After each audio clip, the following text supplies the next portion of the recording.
Welcome back, everybody. My name is Legit Lee, and today I just wanted to show you what I was working on. So recently, you guys may have seen that I got my CNC machine to work. So now I decided, since I got one machine to work, that I was gonna try to make my first ever 3D printer, the ANET A8 3D printer. So this printer had given me a lot of trouble in the past. So that's why I got into 3D printers, or like designing and building them, because of this machine giving me so much problems. I had to learn a lot.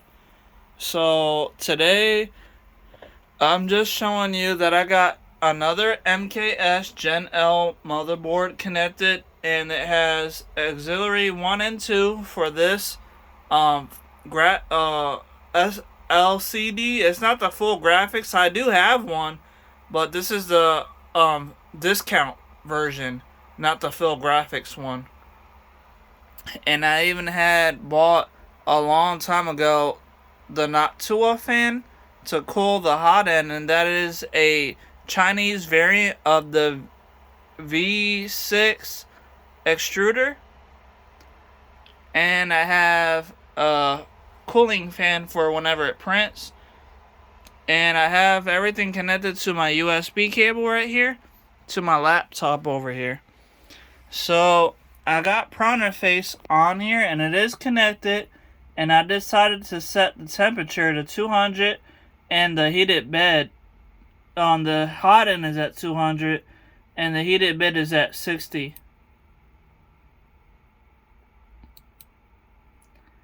And if I wanted to, I got all the end stops to be able to work. You can see X is right here, Z is down there, and then Y is in the back. So I'm going to press home so you guys can see. I'm going to hit this home button so you guys can see that the machine works.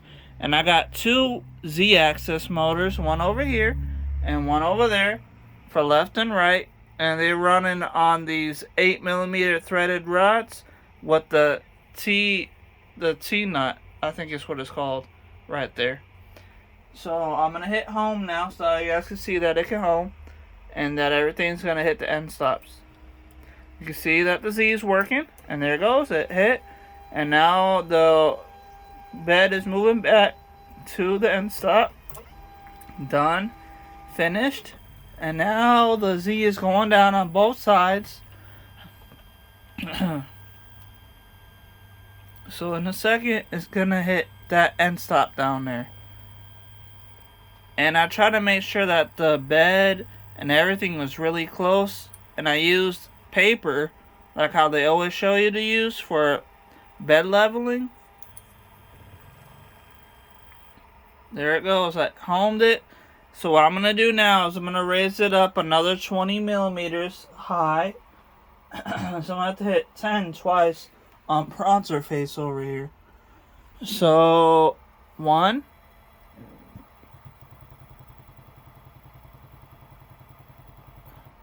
2,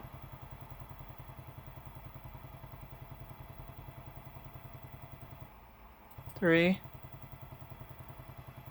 It's not really moving for some reason, which is kind of strange, but I know it does work. It was working a second ago, so right now I'm going to disconnect and then reconnect again.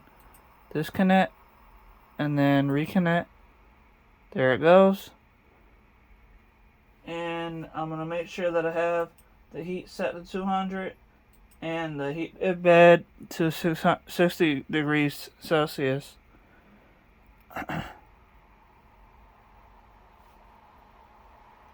And now I'm going to raise the Z-axis. Hopefully it works this time. Yeah, it's a little buggy. I don't know why that's happening. But, maybe if I just go up 1.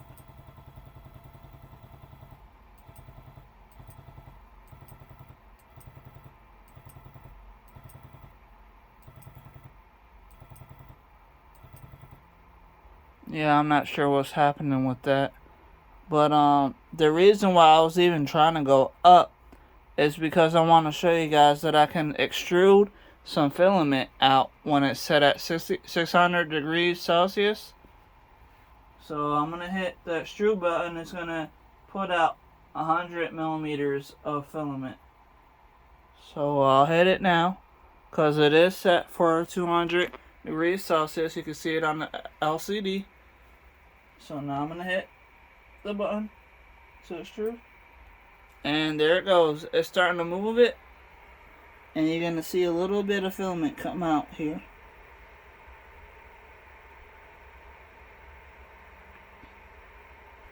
And there it goes. So it can 3D print.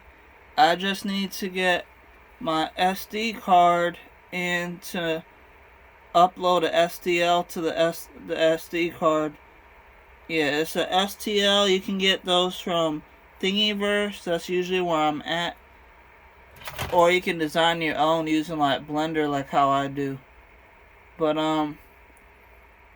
I guess on the this will be part 1. In the next video, I will show you guys, hopefully, the machine being able to print something.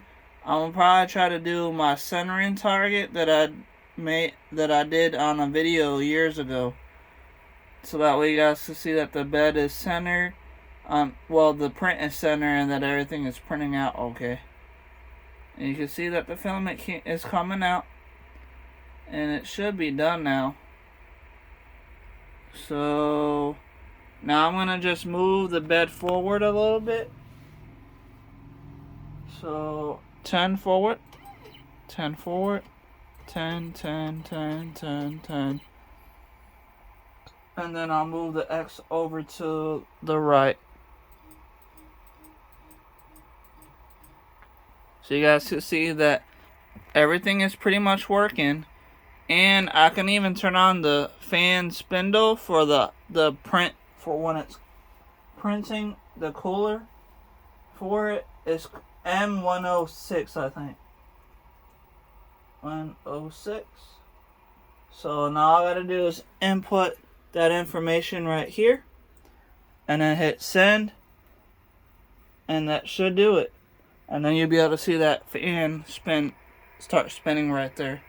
That's too cool when it's 3D printing something. There it goes. I hope you guys liked the video. Please like, share, subscribe, and let me know what you think in the comments down below. And just to make sure everybody knows, I am using Marlin firmware. The Marlin firmware. Again, that's pretty much my go-to for like 3D printers or CNC machines. So my next video is going to be probably this machine being able to print something for me. I don't know if it's going to be the centering target or not, but I need to get my SD card and upload the G-code to the SD card to put it in here.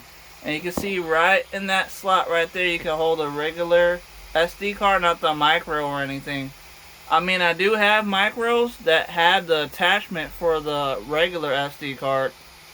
So I'm going to probably use something like that, a micro to a regular. So that way everything will be able to work. Please like, share, subscribe, and let me know what you think in the comments down below. I hope this video would help anybody else out. You know, because using Pronto Face is probably like the best thing to do to be able to fix or design your 3D printers. So I hope you guys liked the video. I will see you guys in the next video. Goodbye.